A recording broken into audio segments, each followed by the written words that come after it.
Hello, strong soul. This is the journey of a woman betrayed, but who rose and reclaimed her life. The soft clink of silverware echoed off the high ceilings of our Victorian dining room. But the silence between Grant and me was deafening.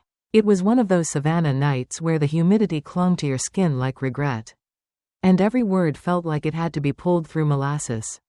I watched him across the table, my husband of 9 years, shoveling shrimp scampi into his mouth with an urgency that didn't match the mood. Something about him felt off. His eyes never met mine. His shirt was slightly wrinkled. His wedding ring twisted absent-mindedly on his finger. And his phone, glowing face up on the table, buzzed twice in quick succession. That phone had been his secret companion for weeks. Always within reach, always turned face down, until now. I didn't mean to look. Truly. But when he got up to grab a bottle of wine from the kitchen, the phone buzzed again and curiosity overpowered my better judgment. I reached for it. No passcode. A tiny mercy, or maybe just arrogance. The screen lit up, and the message hit me like a sucker punch to the chest. Can't wait to feel you inside me again. Meet at our place in an hour.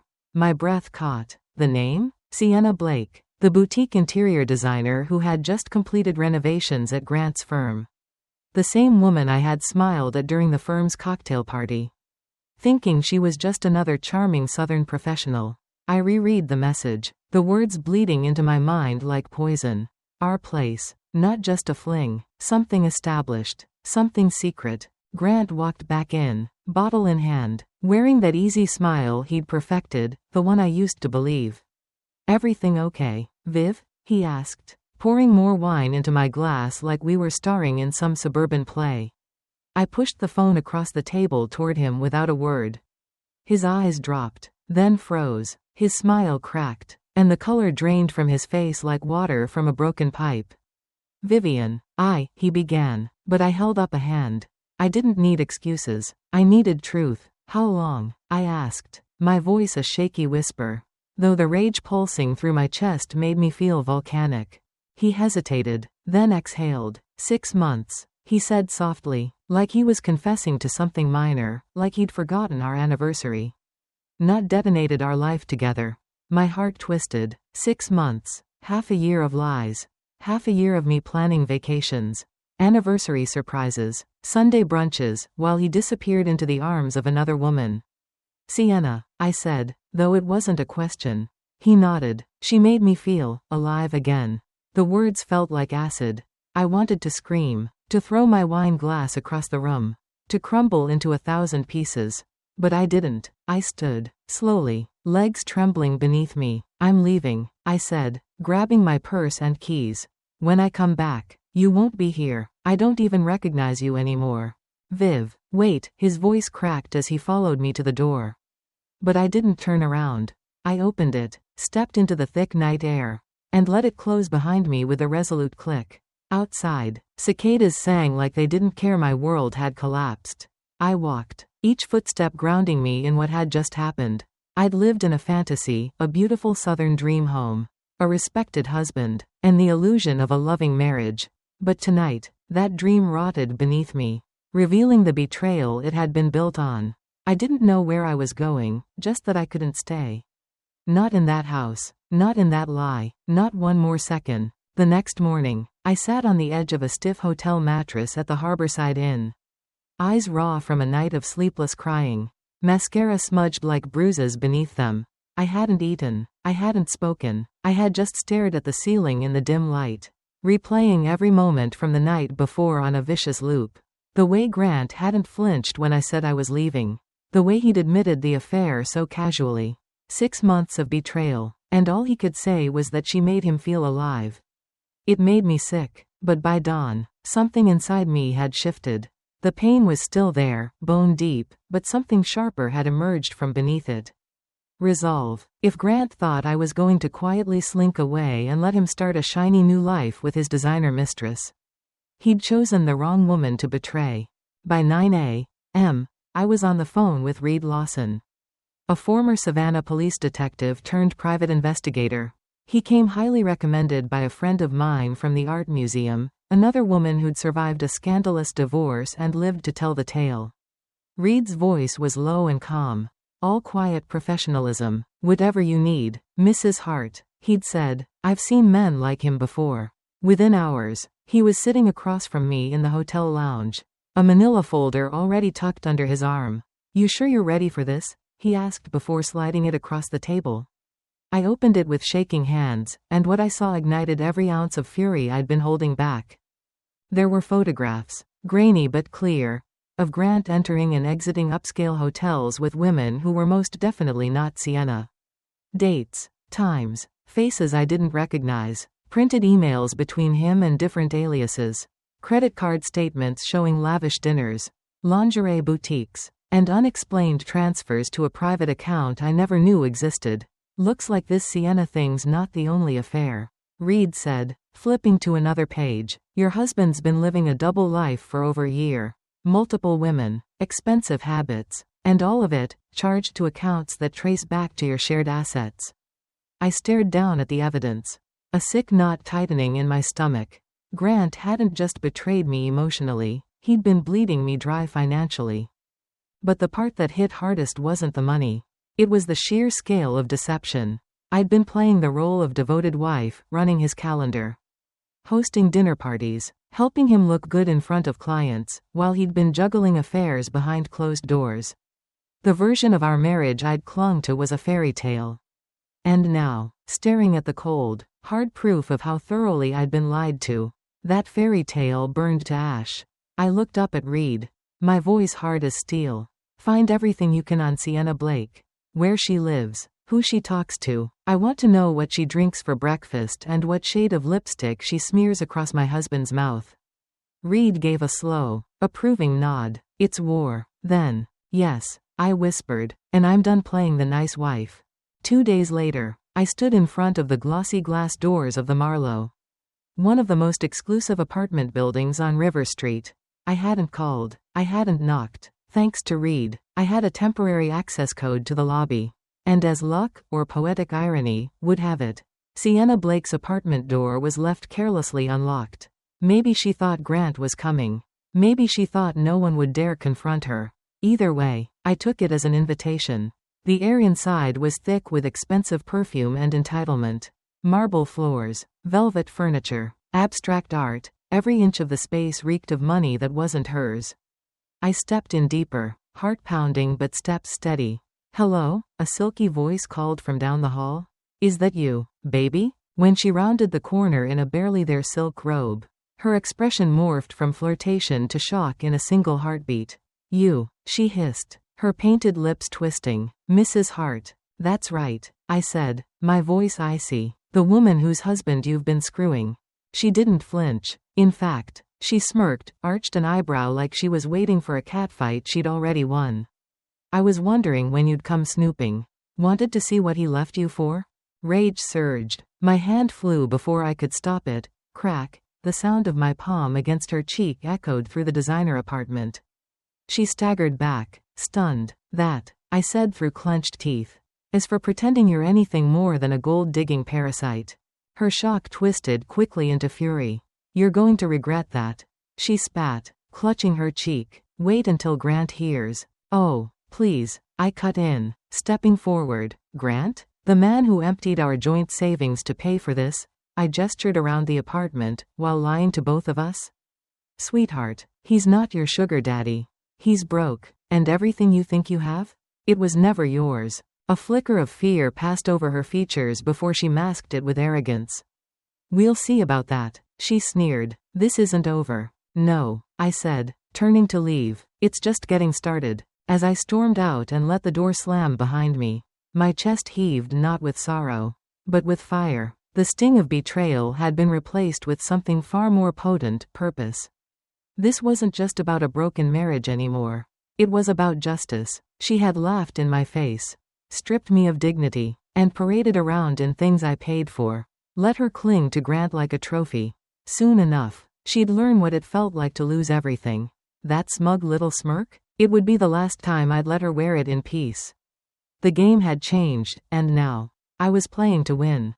By the time I stepped into Ashcroft and Pierce, Savannah's most elite divorce law firm, the tears had long dried. I wasn't a grieving wife anymore, I was a woman on a mission. The office was all glass walls and sharp edges. Sleek and intimidating, much like Celeste Ashcroft herself. She greeted me with a handshake that could cut granite and eyes that missed nothing. "Vivian Hart," she said, flipping open the file I'd delivered the day before.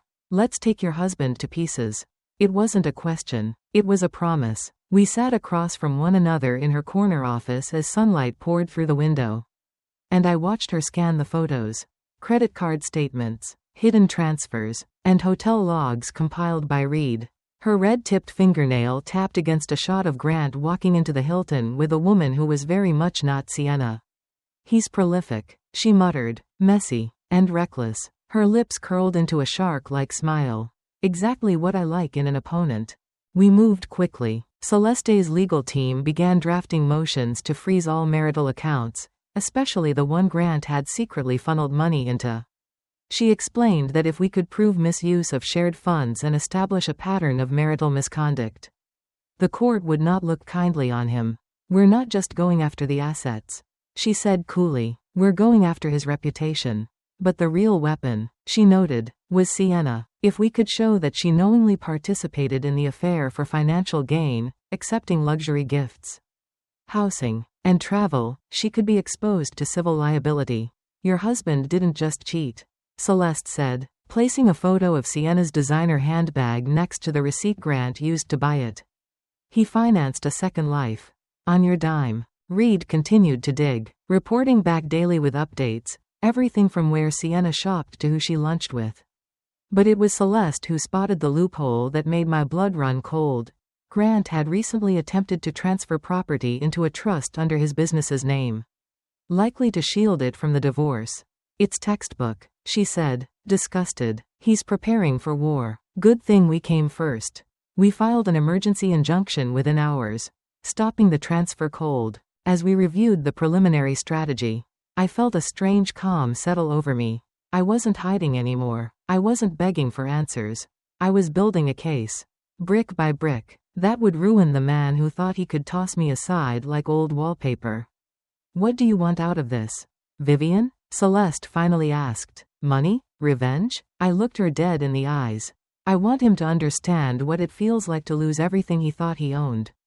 Just like I did." She smiled, slow and sharp. "Then we're going to burn his second life to the ground, and salt the earth behind it." It was a throwaway comment that changed everything.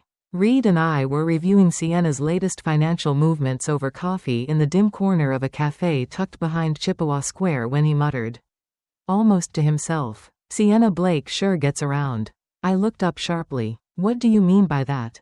I asked, setting my mug down with a soft clink. Reed gave me a knowing look, then pulled a second file from his leather briefcase and slid it across the table. "Turns out your husband's mistress isn't just sleeping with Grant. She's also been seen keeping company with Franklin Mercer." The name hit like a thunderclap. Franklin Mercer, the shipping tycoon, board member of Savannah's elite Commerce Council, and most notably, husband to Eleanor Mercer, the queen bee of our city's social scene. I opened the file slowly, almost afraid of what I'd find. Inside were surveillance photos, Sienna, in that same signature red lipstick and silk trench coat, stepping into Mercer's high-rise condo at odd hours. Security camera stills, dinners at secluded bistros, a receipt from a private yacht rental. "She's been playing them both," Reed said, folding his arms. "And probably others too, if I had to guess." I felt both sick and vindicated.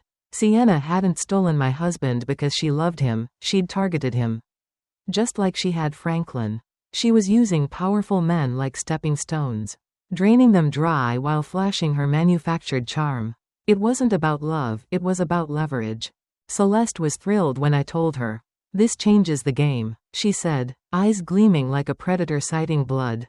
"If we can confirm that Sienna has a pattern of targeting wealthy, married men for personal gain, we don't just have grounds for further financial penalties, we have a narrative. And if we leak that narrative in just the right circles, well, let's just say Savannah society turns on its own faster than a gator in heat." We didn't have to dig long. Reed uncovered even more evidence, texts, emails, and photos, Proof that Sienna had been juggling Franklin while convincing Grant she was planning a life with him. Meanwhile, poor Eleanor Mercer, poised, controlled, untouchable, had no idea her husband's mistress was also making a fool of her behind velvet curtains. That's when it clicked. We wouldn't just take down Grant in court, we'd destroy Sienna in public. She used your name like it meant nothing. Celeste reminded me. Let's return the favor, only louder. Savannah's social hierarchy ran on secrets and appearances. And Sienna had made the fatal mistake of assuming no one would dare expose hers. But now I had two powerful motivations working in tandem, personal vengeance and the full weight of a wronged woman's wrath. Sienna thought she'd climbed her way into the inner circle by seducing powerful men. She had no idea she'd just handed me the match to light the circle on fire. The Magnolia Grand Hotel gleamed under the Savannah moonlight, its grand ballroom lit by cascading crystal chandeliers and the soft hum of string quartets playing classics no one really listened to. It was the annual historic Savannah Gala, a night where the city's elite gathered to sip champagne, show off new money in old buildings, and silently compete over who had the better table placement.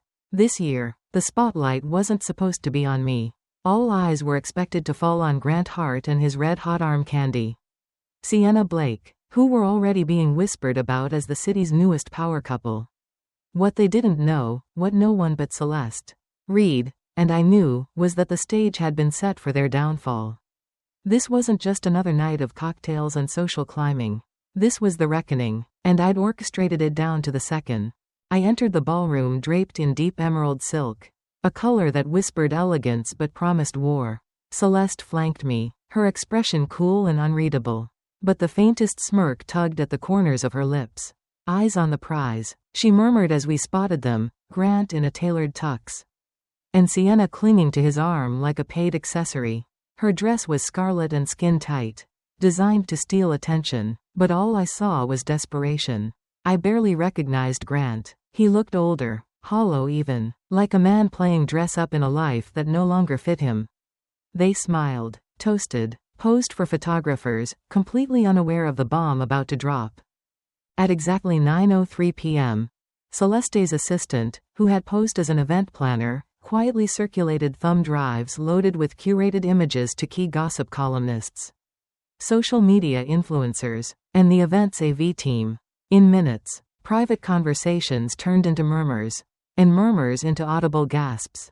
One screen above the ballroom flickered, then bloomed into a slideshow of Sienna Blake in far less glamorous settings, stepping into Franklin Mercer's luxury condo, wrapped around him on a yacht, laughing in a hotel lobby, pressing her lips to his neck in a way that left no room for innocence. Each image was timestamped, watermarked, and damning. The room fell into stunned silence. And then came the whispers, fast, sharp, and ruthless. I watched it all unfold from across the room, champagne flute in hand, heart thudding with satisfaction. Sienna's smile faltered, her body stiffened. She scanned the crowd and found me watching her. For the briefest moment, we locked eyes, and she knew. She knew. Her lips curled back into a snarl just as the air shifted again. A voice like iced honey rang out, "You vile little tramp." Everyone turned. Eleanor Mercer, statuesque in black sequins and diamond earrings, was storming toward Sienna with murder in her eyes. "Did you really think you could keep making a fool out of me? You snake?" she hissed. And before anyone could react, she grabbed a fistful of Sienna's expensive blowout and ripped her around in a fury that had been building for years. There was a shriek, a stiletto heel clattered across the marble, and then the glittering front of Sienna's gown tore open in a shower of sequins. Cameras flashed, guests gasped, security hesitated, unsure whether to intervene or just let karma take its course. Sienna tried to cover herself, stumbling backward into Grant, who looked as though he'd just watched his life implode in real time. His jaw hung slack, and he turned toward me with a haunted stare, silently begging for some lifeline, some shred of mercy. But I just smiled. I raised my glass, let it linger in the air for a beat, and mouthed, "You did this to yourself." The crowd erupted into chaos, phones flashing, voices rising, reputations crumbling. Sienna fled the ballroom half-dressed, her heels in one hand, mascara streaking down her face. Eleanor turned and walked out with her head high and fury still crackling in her wake. Grant stood frozen in place, eyes empty, the wreckage of his choices finally visible to everyone. Celeste drifted to my side, glass raised in salute. "Well," she said, her smile razor sharp, "I'd call that a full-blown social execution." I nodded, heart steady, breath even. "And the best part?" I whispered, watching the door swing shut behind them. "We're just getting started." In the days following the gala, Savannah was ablaze with scandal. The story of Sienna Blake's very public unmasking became the talk of every dinner party, hair salon, and social club east of the river. Headlines screamed about her fall from grace, complete with blurry snapshots of her mid-escape and whispered commentary from horrified onlookers. Grant Hart, meanwhile, had vanished from the social scene entirely, retreating into the shadows like a man who had just watched his carefully curated world implode. I should have felt closure. I should have felt peace. But what I really felt was anticipation, because the public spectacle was only Act 1. Now it was time to finish this in court. Grant's team requested a private mediation at Ashcroft and Pierce, hoping to avoid the disaster of a courtroom trial with so much already spilled into the public eye. He arrived looking thinner, grayer, and far less confident than the man who had once strutted into parties with his mistress on his arm. He barely met my gaze when Celeste and I entered the conference room. "Vivian," he began, voice hoarse. I don't know what to say." I said nothing, sliding a folder across the table with slow precision. Inside, our final offer. Asset division, alimony, the house, the clauses that stripped him of everything he'd tried to hide. He looked down at the paperwork, mouth tightening. "You're taking everything," he whispered. "Everything I built." I leaned forward, voice steady. "You didn't build it alone. And what you did build, you used to humiliate me. Consider this balance." Celeste sat beside me like a queen at court, unflinching as Grant's attorney tried to negotiate. "We have video, receipts, financial misappropriation, and civil exposure tied to the Mercer scandal," she said coolly. "Your client should be grateful we're settling and not pursuing additional damages." Grant turned to me again, this time desperation seeping into his tone. "Viv, please, I was stupid. I was lost. But you and me, we were real once. Doesn't that count for something?" I almost laughed. "Real?" I echoed. "Was it real when you emptied our accounts to keep your mistress in diamonds? Was it real when you told her our house was just temporary until you could upgrade?" He winced. "I was blind," he admitted. "But after that night, after what she did, I see now what I lost. I'd give anything to fix it." For a moment, silence fell, the kind that hung heavy, full of all the things I wanted to scream. But I didn't scream. I didn't cry. I simply stood up and looked him in the eyes. "I don't want your money, Grant," I said, voice low. "I want your absence." His shoulders sagged as Celeste slid the pen across the table. He hesitated only a second before signing the dotted line. With one final glance, one last flicker of regret, he walked out. Shoulders hunched, jaw tight, taking the ghost of our marriage with him. When the door closed, I exhaled for what felt like the first time in months. Celeste turned to me, the shark-like grin softening at the edges. "You just won," she said. I smiled, not out of glee, but out of something deeper. "Something earned." "No," I replied. I reclaimed. 6 months later, the woman staring back at me in the mirror barely resembled the shattered soul who had fled her own home in tears. Vivian Hart, once dismissed as just another betrayed Southern wife, had become a name whispered with reverence, curiosity, and a touch of awe. I wasn't just a survivor of scandal, I had become a symbol. The divorce had been finalized, the assets divided, the house legally mine, and most importantly, Grant Hart legally bound to never contact me again. The media had feasted on every detail of our story, painting me as a divorce warrior queen, which made me cringe at first, until I realized I had earned that crown. But I didn't rise from the ashes of my marriage just to bask in revenge. I rose to build something new, something better, something that mattered. That's why tonight, I stood beneath the gilded chandeliers of the Magnolia Grand Hotel, the same ballroom where Sienna Blake had been publicly destroyed, and welcomed Savannah's elite to the inaugural fundraising gala for the Hart Foundation. The irony wasn't lost on me. This room had once echoed with scandal and shame. Tonight, it pulsed with purpose. A string quartet played softly in the background. Guests mingled among towers of fresh white roses. And champagne flowed freely, but beneath the surface glamour was a cause I had poured my soul into. The Hart Foundation was built for women like me, women blindsided by betrayal, silenced by shame, and left picking up pieces they never shattered. We would offer legal aid, financial planning, emotional counseling, all the things I wished I had when my world fell apart.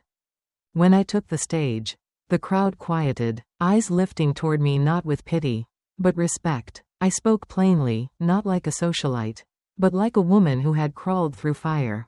No woman should ever feel powerless in the wake of betrayal, I said, voice clear. No woman should be forced to choose between her dignity and her survival. With compassion and community, we can rebuild what was broken, and we can rise higher than before. Applause thundered through the room. People stood, some cried, and as I stepped down, donor cards already filled, I felt something I hadn't in a long time, pride. Not in revenge, not in spectacle, but in impact. Throughout the evening, guests approached me with words of encouragement and support, some slipping me handwritten notes, others offering to partner with the foundation. I saw women who had once whispered behind my back now reaching for my hand with admiration. I saw a future blooming out of the rubble. And for the first time, I believed I deserved it. Somewhere between the ruin and the rebuild, I had discovered a power that was never dependent on my last name. My husband, or the house I'd shared with him. It was mine all along, I had just forgotten.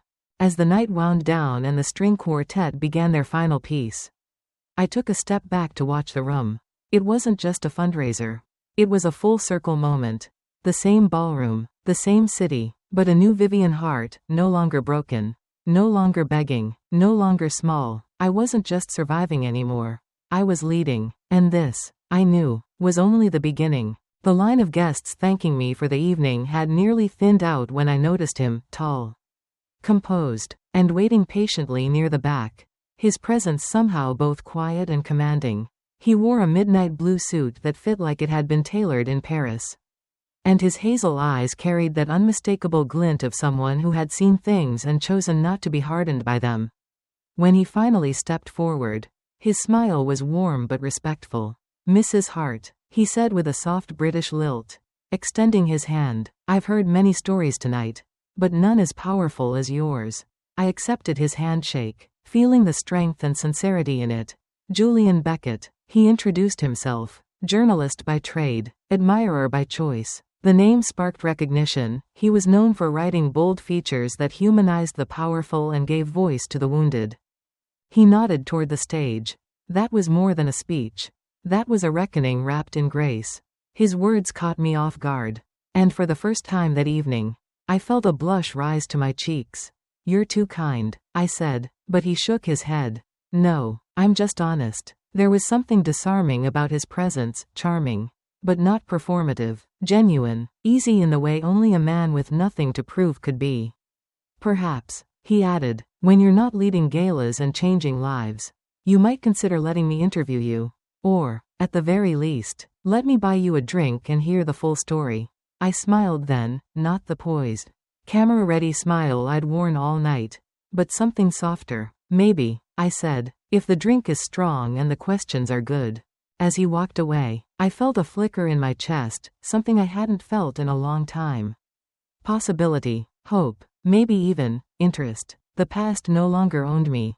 The war was over, and standing beneath the same chandeliers where everything once fell apart, I realized something simple and profound. This feeling, this moment, was what healing looked like. My story wasn't ending. It was just beginning. The story of Vivian Hart teaches us that even in the face of profound betrayal and heartbreak, we possess the power to rise, rebuild, and reclaim our worth. Her journey reveals that pain can be transformed into purpose, and dignity doesn't come from how others treat us, but from how we choose to respond. Vivian's evolution from a betrayed wife to a powerful advocate reminds us that closure isn't always about forgiveness, it's about freedom. In the end, the greatest revenge isn't destruction, but reinvention, and sometimes, The ashes of our past hold the seeds of our most radiant beginning.